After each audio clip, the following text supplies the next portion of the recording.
everyone, welcome to my YouTube channel. So here we are discussing about the topics which is relevant in terms of UPSC and state level examinations. So चलिए शुरू करते हैं हम अपने important news के बारे में discuss करना आज के बारे में. सो पहला टॉपिक ये है कि पैसिव यूथेनेसिया सुप्रीम कोर्ट का decision which is important in terms of GS2 paper polity. तो सुप्रीम कोर्ट ने एक इम्पॉर्टेंट केस में लाइफ सपोर्ट विदड्रॉ करने की परमिशन दी है जब पेशेंट परमानेंट वेजिटेटिव स्टेट में था.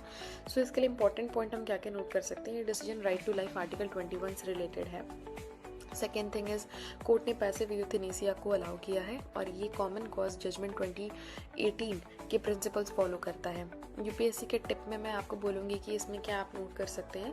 पैसिव यूथेनेसिया और living will say related questions prelims में आ सकते हैं.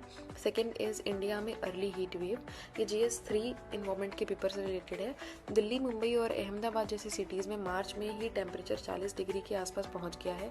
इसके रीजंस क्या क्या हो सकते हैं कि क्लाइमेट चेंज, कम विंटर रेनफॉल और सीजनल पैटर्न चेंज. इम्पैक्ट हम क्या क्या देखने को हमें मिल सकता है कि हेल्थ की प्रॉब्लम हो सकती है, वाटर शॉर्टेज हो सकता है और एग्रीकल्चर पर इफेक्ट पड़ सकता है. यूपीएससी टिप के लिए मैं बोलूँगी कि IMD की हीट वेव डेफिनेशन प्रीलिम्स के लिए इंपॉर्टेंट है.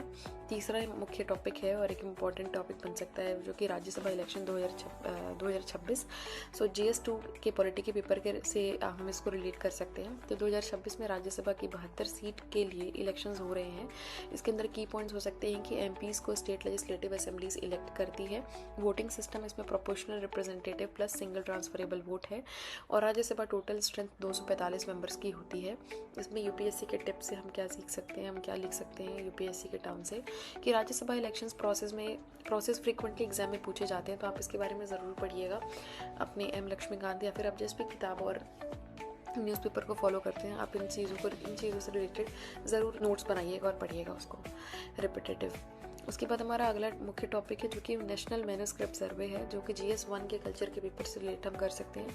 गवर्नमेंट ने इंडिया के एंशिएंट मैन्युस्क्रिप्ट्स को डॉक्यूमेंट और डिजिटाइज करने के लिए नेशनल सर्वे स्टार्ट किया है. इसका की ऑब्जेक्टिव हो सकता है कि रेयर मैन्युस्क्रिप्ट को प्रिजर्व करना, दूसरा डिजिटल आर्काइव बनाना और इसके फैक्ट हो सकते हैं कि इंडिया में 44 lakh sorry for my Hindi 44 lakh से ज़्यादा मैन्युस्क्रिप्ट्स डॉक्यूमेंटेड हैं.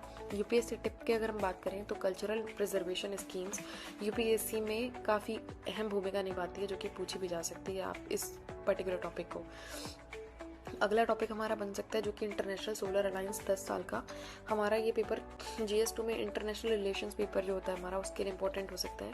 तो इंटरनेशनल सोलर अलायंस ISA ने अपने 10 ईयर्स कंप्लीट किए हैं अभी. उसके लिए की फैक्ट हम नोट कर सकते हैं. लॉन्च हुआ था 2015 में, initiated by India and France. जी हाँ, इंडिया ने और फ्रांस ने इसको इनिशिएट किया था. हेडक्वार्टर इसका गुरुग्राम मतलब गुड़गांव है इंडिया में. और यूपीएससी के टिप हमारे हो सकते हैं कि रिन्यूएबल एनर्जी इनिशिएटिव्स यूपीएससी के लिए इंपॉर्टेंट हो सकती है तो ज़रूर ध्यान दीजिएगा. हम इसको रिवीजन कर लेते हैं थोड़ा जल्दी. तो सबसे पहला तो ये supreme court allowed passive euthanasia in a landmark case. India में early heat wave climate change का सिग्नल. तीसरा हमारा राज्यसभा इलेक्शंस फॉर 72 सीट्स. चौथा हमारा government launch national manuscript survey. और उसके बाद आखिरी हमारा बनता है कि international solar alliance completed in 10 years.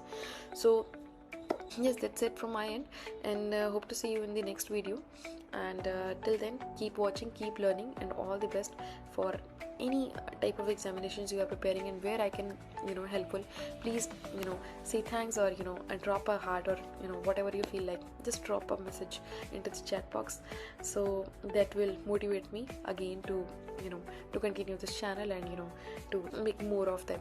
So yeah, thank you so much for watching. Like, share and subscribe. Thanks. Bye bye.